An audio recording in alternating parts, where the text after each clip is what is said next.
Oh, of course. Good to see you. Hi. How are you? Kamusta kayo? Okay. Para kami. Talaga, wag mo ngayon. Si Vice Mayor.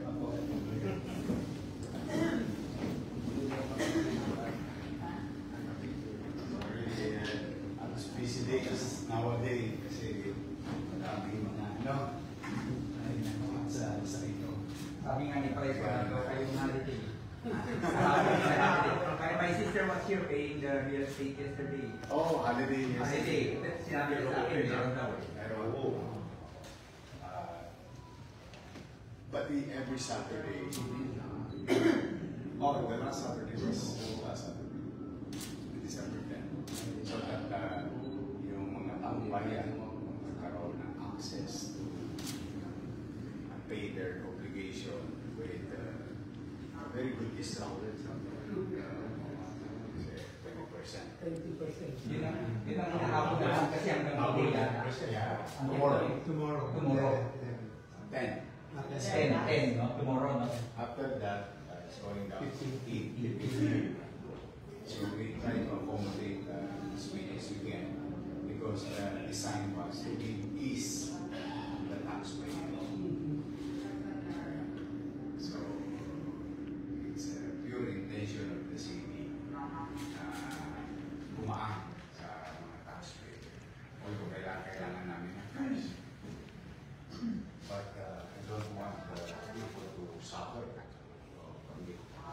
By next year, magkakaroon ng adjustment for the first time after 13 years because of the new law. Baka ipatupad na yun na exit sa lahat ng local law. May adjustments sa pamilya.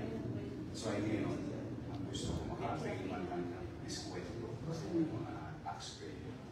And we try to spend it in an efficient manner. That focuses on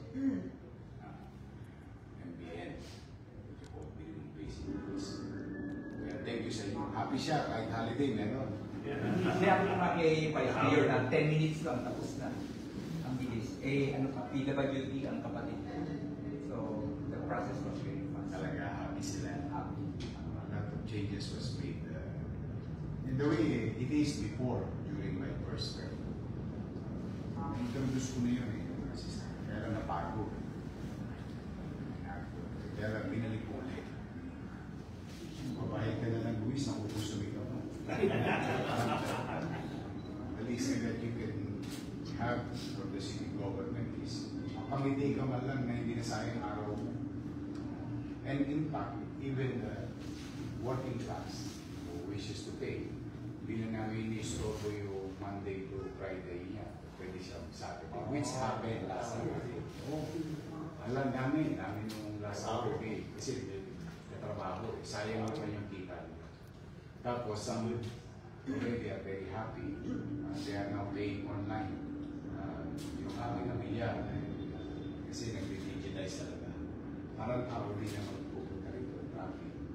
Anyway, maybe you're in a vacation, then all of a sudden, na-realize mo, uy, bayaran pa lang ngayon. Then you can go on, anywhere in the world. Maganda yan para sa mga immigrant, sa OFW, na may mga property. Talagang try to develop our system. Yung may pakilala ko lang po, from Chiang Kai-shek po, no? Yung aming honorary chairman, si Mr. Lontan, si Albert po, kilala naman yung vice chairman po namin, si Jimmy, kilala mo na. Si Dr. Roland Chua, vice president po ng eskwelahan namin. His father used to be a barangay chairman natin. Si Chairman Adio Chua. Si Chairman Adio. Inabot ko pa yun, nabusel ako. Chairman Adio. Si Sir Reneson, in charge ng mga facilities namin. Tapos from our alumni association, si Miss Yan Yan, treasurer namin, assistant treasurer, si Ray.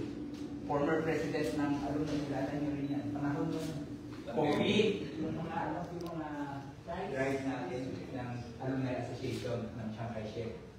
Si Si Sir Tony, no? Siyang natin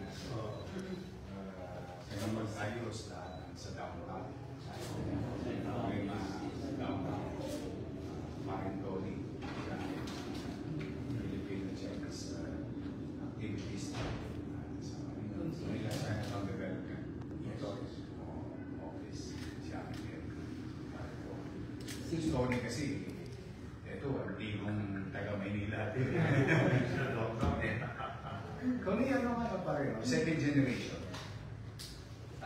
Second. Gagi, no? Gagi muna. Tapos sila na. Second generation. Third na, third pala. Third. Lolo pa. Third generation. So fourth generation na sila siya. Mga talagang lihim. What can I do for you?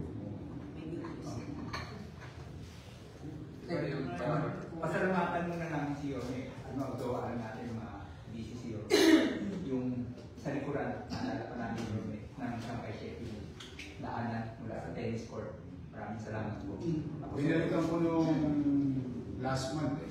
Tingnan ko kung malaki. So far wala naman. Maayos po daanan talaga.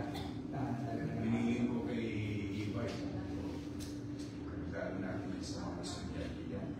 Para may access sila. Make sure that that's the same. Maraming salamat. I'm happy to be of service. Tapos, dudulog kami kasi may hingi kami ulit tulong sa Oh, sure. How can I help?